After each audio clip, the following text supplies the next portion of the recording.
So during this lockdown, I mean, I basically moved to a part of, well, outside of London. So I had like a more space for a garden. So I thought to kind of create this kind of like solar system. So in the last, few days of the lockdown, I kind of like evolved the idea to actually make it. Um, so what I'm going to talk about is what I'm trying to achieve, what I bought, how I built a battery from scratch. Like I didn't buy one, so I went to straight to kind of like make a Tesla battery, how they call it, and how the charger station is laid out, and then what's my future plan. So what I'm trying to achieve is to create a source of free energy, like the famous out of the grid system, that I can basically create my own gardening watering system and also like light up the lights during night. So I don't use my 220 volts, but I use something that's been like captured by the sun and stored in the battery, so it's free. I'll probably also run another line that's I will provide like a 12 volts and then 5 volts to charge phones outside. So again, free energy. So I don't use my own, 220, and then I will pay for energy that is actually free because from the sun. And also because I have a cat, I got inside a cat fountain that runs all day. And my idea is to run another 12 volts inside the house connected to this kind of source of energy that will power it for free during the whole day, all year. So what I bought is 20 batteries, at 18650. That probably, I don't know, maybe you're familiar with. They are the most common ones to store energy for solar, but also to create electrical vehicles and so on, like DIY mostly. And they are pretty cheap to source them because like they are like drill batteries, laptops, and so on. So you can just get on the internet some drill batteries that kind of like pretty old, and you can disassemble and take them off, or you can get, as I did, a lot that comes with 20 batteries already tested it, and then you just have to kind of put them together. A solar panel that was 10 watts, but this was not that good. I would explain later why. A solar charger, a fuse box just to keep everything kind of safe. So if there is some sort of short or something, it will not blow up the whole system, but on the line or the device will kind of like cut off. And then silicone wires, just because I prefer them, like kind of like easier, and then they can carry enough current, and I don't know, I like them. The battery I bought are these ones. So there were 20. My idea is to create a 12 volt battery. I could have actually made a 24 volts. It depends on what you want to achieve, or it depends on your goal. But for me, 12 volts it's good enough. And there's some nickel strip, so fuse wires, because each cell is going to be like a fuse wire in case one overheats or kind of get faulty. It kind of basically deactivates itself. This kind of like battery holder, I'll share later, and a BMS, that is a battery manager system. So it keeps all the cells at the level. So the idea is to create this kind of array. So this is a top view from the top and the bottom of the batteries that I'm going to make. So this was the idea, but didn't really work out very well. Like this was the end result of my first attempt. Yes, people are going to say you should have spot welded, but I don't have a spot welded. And I also like to have the security to have a fused wire on each cell, so I can just be sure if one goes bad, it will not damage the other ones. I don't know, Mommy, you recognize now what was my mistake so far. Is this battery was not actually 12 volts. It was a 4 cell instead of 3 cells. So after I wired everything together and hooked it up to the solar system, it wasn't really what I wanted. So I sort of damaged it in a way because I was running as a 12 volts and I killed basically a cell straight. So that was not good. So I reworked it out because totally wrong. That was the new layout, which was actually 3 cell system, which can achieve 12 volts for me. So I just remove one row, which is this one. It's a very compact one. It's not very big. I didn't use all the 20 batteries. Some they were not that good. That's kind of like the downside when you buy a lot batteries, that you might find some of them that are not like that great. But you can see that I use this kind of black holder, that kind of like Lego style. You can hook it up all together and then you slot the battery inside. You have the fuse wire on the nickel plate. Basically, it's kind of like the bus, and then you basically chain them up in series, and then you create 12 volts. So each row is basically 1 cell, they call it. And then you get the BMS that basically take care of each cell to kind of keep the voltage at the same one, because you have to make sure that each cell is like, one is not 4 volts and the other one is 3 volts. So they need to be like a level. You want the charge and discharge, they need to be like always at the same level. So the BMS is very cheap and very good to kind of keep your battery healthy.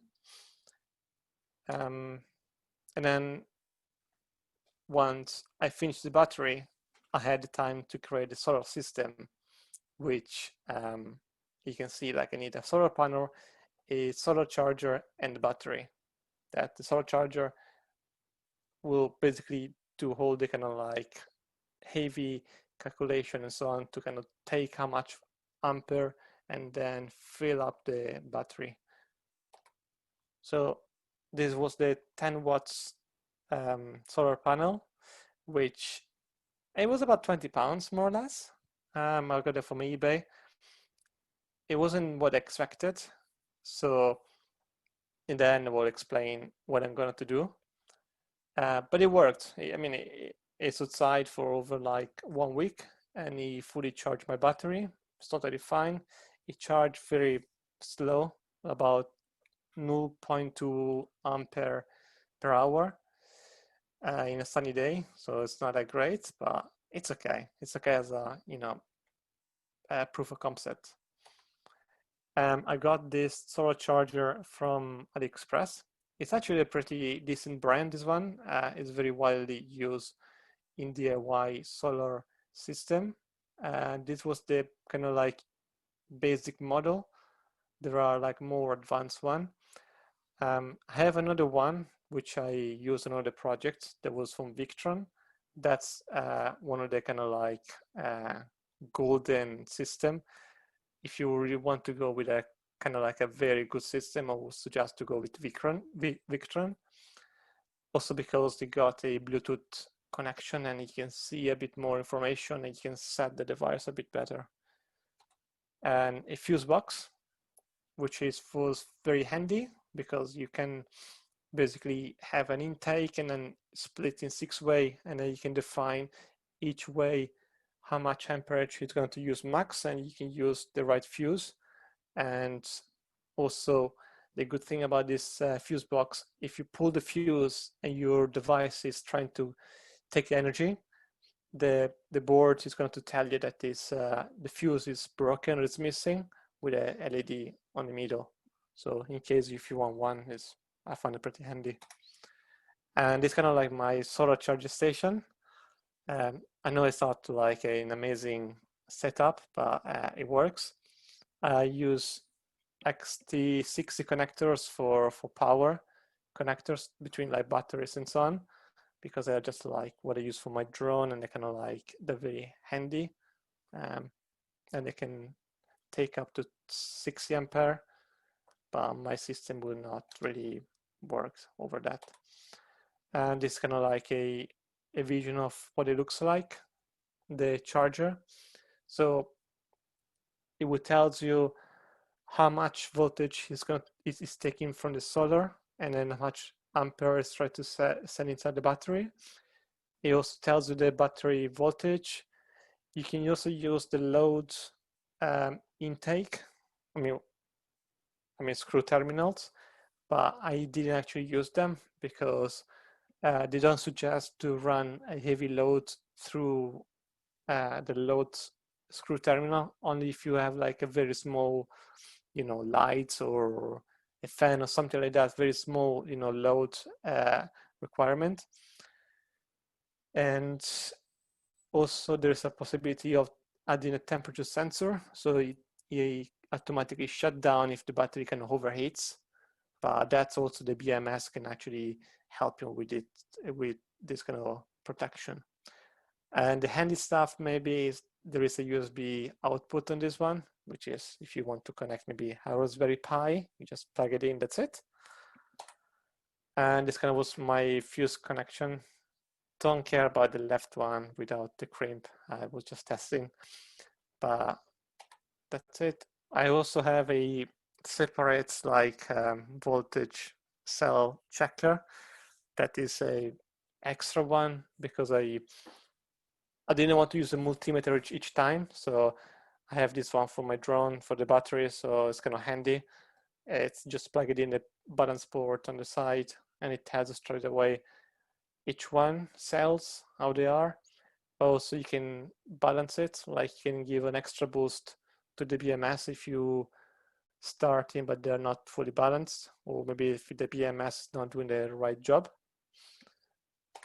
And yeah, but my future is to create my own solar panel, which is kind of like, it sounds crazy, maybe it's also like difficult, but I research quite well, and I'm going to probably try to get these cells, which you have to kind of spread them on in a surface, possible in a kind of like a window glass piece of material, and then you have to solder them in a chain. They suggest to use 36 cell, and then to use resin, epoxy resin, to kind of cover them up, and then you theoretically have a solar panel that is going to be pretty DIY. But that's my next step for the future, like probably next month maybe if they arrive. But yeah, I basically I can't really run the whole system with that tiny solar panel.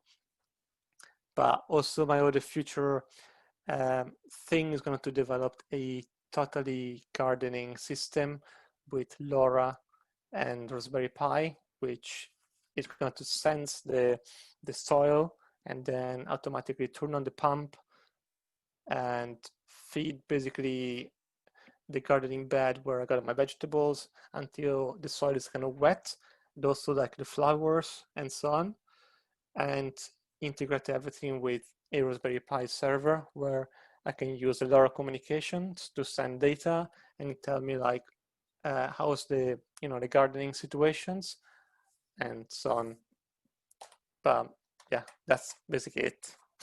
Don't know if you got any questions or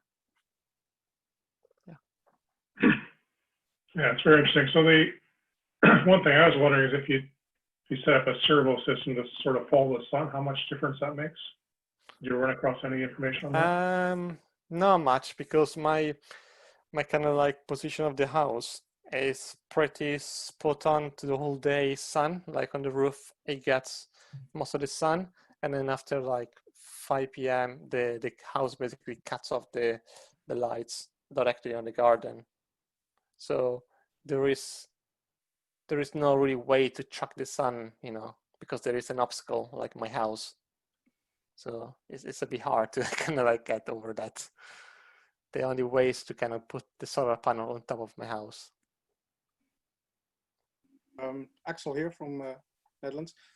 There are several articles on how to create your own spot welder, which is very handy for these batteries. You can either create one using an old microwave, which is a lot of work and dangerous because it has a lot of power. But you can also create a spot welder from supercaps. And if you look on Hackaday, you find some articles there. And that's really easy. You just solder stuff together, and then suddenly you can. Yeah, the only downside that I've seen so far is you cannot fuse each cell with a spot welder. So that's kind of like my only disadvantages that I can see on a spot welder. What do you mean? You cannot weld each cell? Like you can see each like individual battery are having a fuse to the bus. So that's the reason for thin wires. It's your built-in fuse. Because basically imagine one battery kind of goes bad and it kind of overcharge or it gets super hot. Basically the fuse will melt and detach from the bus. Oh, okay, cool. Yes. So that's my kind of like the way I didn't go with a spot welder. Yeah, that doesn't work. Okay, thanks. Does look very fiddly to solder that, doesn't it? Not much that. It's actually pretty hard to kind of like solder on the batteries because you need to be careful not to provide too much heat on the surface, otherwise you might damage them. So you try to kind of rough it up a bit at the top and then try to solder it, but you have to kind of hold the solder iron a bit down for a few seconds before you kind of like you can melt it. So did you get better as you went along? So some of the earlier ones weren't very good, the later ones are much better? Yeah, I mean, like some are, I don't know like why, maybe like because maybe like the surface I didn't kind of like scratch it enough, but some they were kind of easier to kind of having like a blob of solder and some were not. So yeah, I mean I built another battery like much bigger than this one, which looks much better than this. But yeah, this was basically an attempt to DIY to see if I can make it again and see if I can go forward. I guess the other thing you could do is you can get those little magnets really cheaply, and you could stick one of those on there. Do you mean to kind of secure the wire? Yeah. I mean they're sort of make good electrical conduct. Contacts, I would have thought. Yeah, cool. Yeah. Any other questions? I've got one last question, Richard. Yes. So my question is, so how much voltage were you looking for and how much have you actually got? I'm a little bit confused as to what the actual requirement was. What is it you're trying to charge and how short are you? So basically my watering garden system has a 12 volts pump. So that's going to be my basically nominal amount. But also like my cat fountains is also running at 12 volts. So basically, generally, I have a 12 volt system. So that's why I went with 12 volts. And for example, for charging the phones, I got a converter from 12 to 5 volts. So that should be pretty easy. And how many hours are you expecting to charge, or sorry, to keep running using this setup? Doesn't feel like it's going to run for a very long time. Well, so basically, the water system would just basically run maybe 10 minutes, 10, 20 minutes, I suggest, suppose a day. So, the pump, if I'm not wrong, it does about half amp per hour at 12 volts. And this battery pack is about, I think it was about 7 or 8 amp per hour. Oh, wow. Okay. So that's pretty okay. Like it has enough juice. And my idea is also to expand the battery pack to kind of like give more, capacity as well. Because if I'm going to run the cat fountains all day, and then I'm going to use this system, and I'm going to probably like run not every night, but kind of almost every night the lights outside if I'm outside. And if I charge I saw a chat just pop up there. I mean, I guess it's car batteries, or some yachts have lithium batteries or deep cycle batteries. Or one of those kind of batteries not a good option? Or is it? Yeah, is like, this? I used in the past a car battery, but as soon as you kind of like go underneath a certain level of voltage, they're dead. Like Gets damaged. Yeah. Instead of this kind of I think the lithium lithium. battery, I think the lithium. The lithium is probably better, I suppose. I'm not sure about the deep cycles. the lithium battery here, like kind of like, are the best so far for this kind of like DIY system. They're also like being used in a Tesla battery. So in a Tesla car, you got many of this, like packed it up together. So, and also like if you, I don't know if you're into like EV cars, you can see people on the internet also kind of create this pack together to kind of, power a car as well.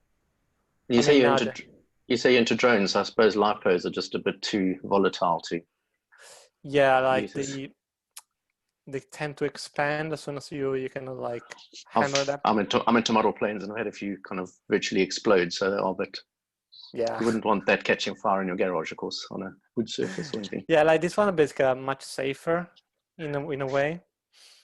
You can also get them. They got an internal safety system. Like basically the battery is a bit longer, and if it senses that it's going to be overcharged, or if it's going to discharge too much, or it's going to go over temperature, they basically cut off completely, so they are safe to use. So they're, in my opinion, and also what I've seen so far on the internet, this is the safest way to kind of run a solar system for this kind of type, or at least DIY.